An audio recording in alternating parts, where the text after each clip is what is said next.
Небулайзер или спейсер? Что лучше для ингаляции ребенку? Давайте помогу разобраться. Небулайзеры стали невероятно популярны. Есть как пылесосы буквально в каждом доме. Но так ли они хороши?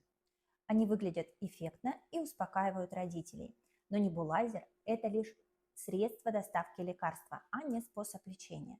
Например, ингаляции с условно безопасным физиологическим раствором при ОРВИ могут не приносить реальной пользы, а иногда даже вредить. Спейсер – отличная альтернатива. Он легкий, компактный, не шумит, и ингаляция с ним занимает не больше минуты.